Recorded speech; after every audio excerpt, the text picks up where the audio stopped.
कुछ साल पहले हमारा एक बिज़नेस था बेसिकली। मेरे रेजिडेंस पटेल नगर में है। तो वहाँ पे हमने टारगेट करा जितने भी एस्पिरेंट्स हैं उनको होममेड फूड नहीं मिल पाता, तो उसको ही टारगेट करके हमने स्टार्ट किया था कि इनको एक अच्छा होममेड फूड दे पाएँ जो मार्केट में इजीली अवेलेबल नहीं है। तो उसको हमने स्टार्ट करा, मतलब हमारा फैमिली बिजनेस था, मेरी मदर, मैं और मेरी सिस्टर वगैरह सब ने मिलकर साथ में स्टार्ट किया था वो बिज़नेस। तो हम काफ़ी अच्छी मार्केट को कैप्चर भी कर पा रहे थे वहाँ पे। कुछ टाइम बाद वो अभी बिज़नेस नहीं है, एक्चुअली मेरी मदर एक्सपायर हो गई थी। तो उसके बाद मतलब हम में से कोई अप फ्रंट नहीं आ पाया उस बिज़नेस को और हैंडल करने के लिए। तो बिज़नेस वहीं पे ख़त्म हो गया अभी रिसेंटली। तो अब मेरे अंदर एक स्पार्क है कि मेरे को वो बिज़नेस दोबारा स्टार्ट करना है। और राइट नाउ मैं अभी एक कंफ्यूजन में चल रहा हूँ बहुत ज़्यादा, कि मैं अभी अभी रिसेंट मेरी जॉब में उसको मैंने छोड़ा है और अब मैं एक सेफर साइड पे जाने के लिए बेसिकली तो गवर्नमेंट जॉब की प्रिपरेशन कर रहा हूँ। सबसे पहले आपके इस कन्फ्यूजन को ख़त्म करते हैं कि आपको गवर्नमेंट जॉब की तैयारी करनी चाहिए या वो लोग जो गवर्नमेंट जॉब की तैयारी कर रहे हैं आपकी लोकेलिटी में, पटेल नगर के पास में राजेंद्र नगर है, यस यस, यूपीएससी। वो पूरा यूपीएससी एस्पिरेंट्स का गढ़ है। यस वहाँ पे हज़ारों यूपीएससी एस्पिरेंट्स हैं और बहुत सारे पीजी होंगे वहाँ पर। Yes sir. वहाँ पर लोग रह रहे हैं, तैयारी कर रहे हैं और उनको घर का खाना चाहिए। ये एक एक्चुअल नीड है यस सर, नीड। और ऐसा नहीं है आप अकेले हो जिन्होंने ये किया, और भी बहुत लोग ऐसा कर रहे हैं आज की डेट में। मैं ठीक कह रहा हूँ, गलत कह रहा हूँ? यस बहुत सर, लोग कर रहे बिल्कुल, हैं। बहुत कंपटीशन काफ़ी है। जैसे कोई कैसीनो होता है, वहां पर जो लोग खेलते हैं वो ज्यादा कमाते हैं या कैसीनो ज्यादा कमाता है? ऐसे ही जब गोल्ड रश होता है तो वो लोग जो टूल सप्लाई करते हैं गोल्ड की डिगिंग के लिए, वो लोग सबसे ज्यादा पैसा कमाते हैं क्योंकि सबको गोल्ड चाहिए, यस सर। सबको यूपीएससी को क्रैक करना है। Yes sir. सीट्स बहुत ही कम है, बहुत ज़्यादा। तो this is kind of a jackpot, kind of a gold rush कि अगर ये हो गया तो मजा आ जाएगा। तो इसमें सबसे ज्यादा पैसा वो लोग कमा रहे हैं जो टूल सप्लाई कर रहे हैं, यानी कि कोचिंग इंडस्ट्री, और वो सब जो उस कोचिंग इंडस्ट्री को डायरेक्टली या इनडायरेक्टली सपोर्ट कर रहे हैं या उसके साथ में जुड़े हुए हैं। फॉर एग्जाम्पल, आप में से कितने हैं जो यूपीएससी की तैयारी कर रहे हैं? आपने किसी कोचिंग इंस्टीट्यूट को ज्वाइन किया हुआ है? जी सर। वहां पे साल की कितनी फीस होती है जो आप पे करते हैं? सर मेरा एक्चुअली फाउंडेशन कोर्स है तो मैंने 2.5 लाख पे किया था। जिस कोचिंग को आपने पे किया उस कोचिंग में और भी बच्चे होंगे? हाँ सर। आपने जिस कोचिंग इंस्टीट्यूट को ज्वाइन किया वहां पर टोटल कितने बच्चे होते हैं at any given point in time? मतलब एक टाइम पे कितने बच्चे होते हैं जो सर, तैयारी कर एक रहे साल होते में तकरीबन 1000 तो होते हैं। हैं? उन 1000 में से कितनों का होता है, कितनों का नहीं होता है एक्चुअल में? वो नहीं, वो जो कोचिंग वाले दिखा रहे हैं। सर कभी कभी तो होता ही नहीं, किसी कोचिंग से, हमारी कोचिंग से अभी पिछले 2 साल में किसी का नहीं हुआ है। और वो बता रहे हैं कि किसी का नहीं हुआ है। नहीं सर, बता नहीं रहे, वो तो बोल रहे हैं कि 18 जो 12-20 उसमें से 18 हमारे हुए हैं। बट आपको कैसे पता कि किसी का नहीं हुआ है? सर अंदर की बात पता है। मतलब जो नए बंदे आएंगे उनके लिए तो ये है कि यहां से इस कोचिंग से 18 का हो गया है, बट क्योंकि आप वहीं पे हो, वहीं से निकले हो, तो आपको पता है उनमें से एक का भी नहीं हुआ है। तो क्या ये एक तरह का गोल्ड रश नहीं है? और 2.5 लाख इंटू 1000 करो, कितना हो गया? बताइए कितना हुआ? 25 करोड़ रुपए किसने कमाए? कोचिंग वालों ने। कोचिंग वालों ने। तो क्या एक लॉटरी के टिकट के ऐसा नहीं हो गया कि जो लॉटरी टिकट की कंपनी है उसने 25 करोड़ कमा लिए, और मान लो एक की लग भी गई जॉब, और जिसकी लग गई उसके लिए उसकी वैल्यू मान लो 1 करोड़ है, तो मान लो उसमें 1 करोड़ रुपए खर्च हो गया, 2 करोड़ खर्च हो गया, तब भी 25 करोड़ में से मान लो एक तरीके से 2 करोड़ की इन्वेस्टमेंट करनी भी पड़ गई, तो बुरा है क्या? अगले साल फिर आएगा 25 करोड़। आप लोग अभी हंस रहे हो लेकिन आप सब ऐसे ही हो। 99.99% लोग ऐसे ही हैं। They are all running here and there in a gold rush. चाहे वो एमएलएम हो, मल्टी लेवल मार्केटिंग, चाहे वो स्टॉक मार्केट ट्रेडिंग हो, ये सब एक गोल्ड रश के जैसा है। यूपीएससी कोचिंग में क्या कभी लॉस हो सकता है? आपका होगा तब भी उनको पैसा मिलेगा, नहीं होगा तब भी मिलेगा। पहले ही ले लिया उन्होंने। पहले ही ले लिया। और कोई रिफंड की पॉलिसी भी नहीं होगी, जैसे अमेजॉन में होता है कि अगर प्रोडक्ट पसंद ना आया तो पैसे वापस। क्योंकि जब तक आपको अंदर की बात समझ आती है तब तक तो बहुत देर हो जाती है।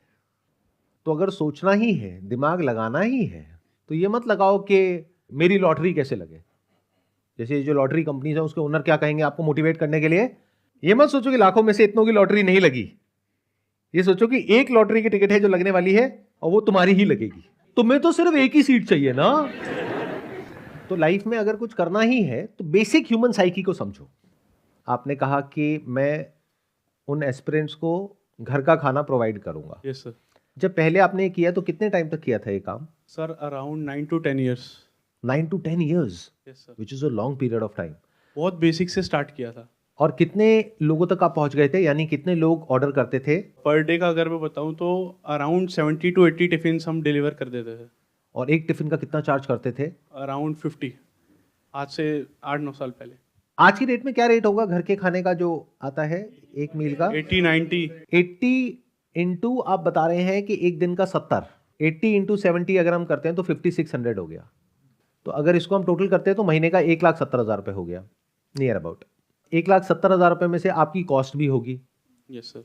Cost of making, cost of ingredients, cost of delivery. जब इन सारी चीज़ों को हम कैलकुलेट करते हैं तो कॉस्ट आएगी मिनिमम से मिनिमम भी नहीं तो ₹1,00,000। तब हम पर टिफिन कॉस्ट निकालते थे कि अगर हम इसमें दाल डाल रहे हैं, सब्जी डाल रहे हैं, रोटी डाल रहे हैं, चावल डाल रहे हैं और साथ में सैलेड वगैरह सब वो दे कितनी रहे आती थी उस टाइम हैं, पे? तो वो अराउंड 25 to 30 तक रहती थी कॉस्ट। 25 से 30 रुपए। यस और आप तब 50 का बेचते थे। यस यस तो 60% कॉस्ट हो गई ऑफ फूड प्लस डिलीवरी।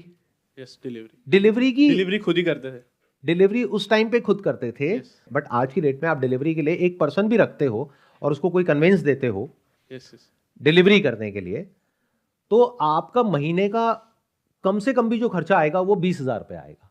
तो 60% कॉस्ट आ गई, मतलब 1.5 लाख रुपए में से मान लो 60% हो गया 90,000 रुपये प्लस 20,000 रुपये, 1,10,000 रुपये। तो आपको बचा नियर अबाउट 40 से 50,000 रुपये महीना। यस। अब देखते हैं इसका ऑल्टरनेटिव क्या है, कि अगर आप ये नहीं करते तो आप क्या कर सकते हो। अगर मान लो ये बिजनेस आप नहीं करते तो आप जॉब करोगे? Yes sir. राइट नाउ मतलब एक्सपेंसेस चलाने के लिए जॉब तो इस समय करनी पड़ी। पहले वाली जॉब आपने छोड़ी थी वो कितने पे छोड़ी थी? 45। 45-50,000 आप आज की डेट में अर्न कर सकते हो जॉब करके, और बिजनेस करके भी अर्न करोगे 40 से 50,000 रुपये। प्लस आज की डेट में इसमें कंपटीशन बहुत ज़्यादा है, प्लस इन्फ्लेशन की वजह से कॉस्ट बहुत ज़्यादा बढ़ चुकी है। जब आप कैलकुलेट करोगे पिछले 8-10 साल में, चाहे वो कॉस्ट ऑफ इंग्रेडिएंट्स हो, चाहे वो कॉस्ट ऑफ डिलीवरी हो, उस हिसाब से प्राइस नहीं बढ़ा है। यानी कि 50 का सिर्फ 80 हुआ है पिछले 8-10 साल में, लेकिन कॉस्ट हो सकता है आपकी डबल या ट्रिपल हो चुकी है अगर आप कैलकुलेट करोगे तो ये बिजनेस मॉडल ऑनेस्टली स्पीकिंग मुझे इतना वाइबल नहीं लग रहा है, क्योंकि उस टाइम पे your mother was passionate about this whole thing, जिन्होंने ये सब शुरू किया था, और आई एम अज्यूमिंग कि उनका कुकिंग में बहुत इंटरेस्ट था। बहुत ज़्यादा। तो आज अगर आप ये करते हो तो सबसे बड़ा क्वेश्चन मार्क ये आएगा कि कुकिंग कौन करेगा? क्या उसके लिए आप किसी को हायर करोगे या खुद करोगे? सर हायर करेंगे। तो वो एक और कॉस्ट आ गई। दैट मीन्स महीने की 25-30 हज़ार रुपये एक और कॉस्ट आ गई। अब उस कुकिंग में वो टेस्ट होगा या नहीं होगा, उस पर भी एक बहुत बड़ा क्वेश्चन मार्क है, because your mother was passionate about this whole thing. Yes sir. अब वो जो इंसान जॉब कर रहा है, आई एम नॉट श्योर वो कितना पैशनेट होगा, और वो घर के खाने वाली फीलिंग आएगी या नहीं आएगी। तो इस पूरे के पूरे बिजनेस मॉडल पे एक बहुत बड़ा क्वेश्चन मार्क है। तो इससे बेटर है कि आप जॉब करिए, या फिर अगर कोई और बिजनेस मॉडल आपके माइंड में चल रहा है उसके बारे में सोचिए। सर मतलब इसके पीछे एक इमोशन जुड़ा हुआ है, इसलिए मेरे को यही सोचता है कि मतलब वो एक काम छूट गया था वहां पे, अब उसको आगे लेके जाना है। Never do a business based upon emotions. मेरी इस बात को गांठ बांध लो, बिजनेस में इमोशंस की कोई जगह नहीं है। उसके पीछे वजह क्या है? Business is simple give and take. आप कोई प्रोडक्ट या सर्विस किसी को दे रहे हैं, उसके बदले में वो आपको पैसा दे रहा है। उसको इससे कोई फर्क नहीं पड़ता है कि उसके पीछे की कहानी क्या है। उसको इससे मतलब है कि उसको क्या वैल्यू मिल रही है in comparison to others in the market. You need to be very smart in terms of understanding the whole business model, जितनी भी कॉस्ट उसमें इन्वॉल्व है, जो मार्जिन है, जो एफर्ट है, रिटर्न है, और सिर्फ इतना ही नहीं, अपॉर्चुनिटी कॉस्ट, कंपटीशन, इस सब का इमोशन से कोई कनेक्शन नहीं है। तो never do a business based upon emotions. This is all what I can say, no matter how strong those emotions are. Sir but मेरे वही है कि अगर इमोशन मतलब आपको उसमें कंटिन्यूअस एफर्ट मारने के लिए मतलब फोर्स भी नहीं करेगा, आप नेचुरली मोटिवेटेड रहोगे उसके लिए, अगर 1% इमोशन है उस चीज़ का आपके बिजनेस में, नहीं तो बहुत जल्दी गिव अप कर देते सब। ये गलत फहमी है, देखना ध्यान से समझना। आप लोगों को ये लगता है कि बिजनेस करने के लिए मोटिवेशन चाहिए, और मोटिवेशन के लिए इमोशंस चाहिए, जबकि ऐसा एक्चुअल लाइफ में नहीं होता है। Business is like the game of chess. Chess में अगर आप बहुत ज्यादा इमोशनल होकर के खेलोगे तो आपके जीतने के चांसेस हैं, या फिर बिल्कुल कूल एंड काम माइंड से खेलोगे तो जीतने के ज्यादा चांसेस हैं। कूल एंड काम माइंड से। एक गलत मूव और खेल खत्म, ऐसा होता है गेम ऑफ चेस। मतलब ध्यान एक सेकंड के लिए भी वहां से आप हटा नहीं सकते हो। Your mind has to be absolutely focused on the game of business. उसके लिए एक ऐसा माइंड नहीं चाहिए जो बहुत इमोशनल हो, क्योंकि इमोशंस के साथ में क्या आ जाता है, एक्साइटमेंट या डिसअपॉइंटमेंट, उसका अपोजिट। आप बहुत ज्यादा एक्साइटेड होकर के बिजनेस शुरू करोगे तो जब रिजल्ट नहीं आएगा तो उतनी ही जल्दी आप डिसअपॉइंटेड हो जाओगे। जबकि बिजनेस किया जाता है with the long term vision, by keeping the big picture in mind. जैसे मैंने चेस का एग्जांपल दिया, बिल्कुल परफेक्ट एग्जांपल है बिजनेस के लिए। बिजनेस ऐसा नहीं है कि आपने 2-3 चालों में सारी गेम खत्म कर दी सामने वाले की। बिजनेस है कि पहले आपने एक किला बनाया, यानी कि अपने आप को डिफेंड किया, फिर स्ट्रैटेजी बनाई, फिर अटैक किया, फिर जब टाइम आया फिर दिखाया कुछ और ताकि सामने वाले की अटेंशन वहां चली गई, किया कुछ और।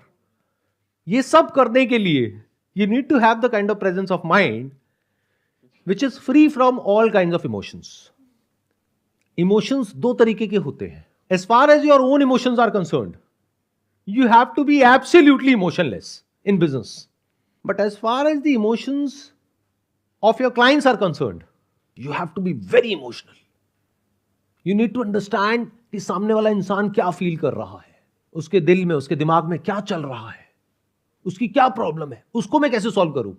यानी अपनी प्रॉब्लम्स को इंपॉर्टेंस देनी है जीरो, सामने वाले को कि मेरी प्रॉब्लम ये है, मेरा ये, मेरा वो। अरे दुनिया को उससे कोई फर्क नहीं पड़ता है, as harsh as it may sound. दुनिया को मतलब है अपनी प्रॉब्लम से। तो as far as understanding the problems of your customers are concerned, वहां पे अपने इमोशंस को यूज करो। बट जब बात आती है अपनी लाइफ की, अपने पास्ट की, या अपना जो काम करना है उसकी, उसमें इमोशंस की कोई जगह नहीं है। उसमें you need to be absolutely practical.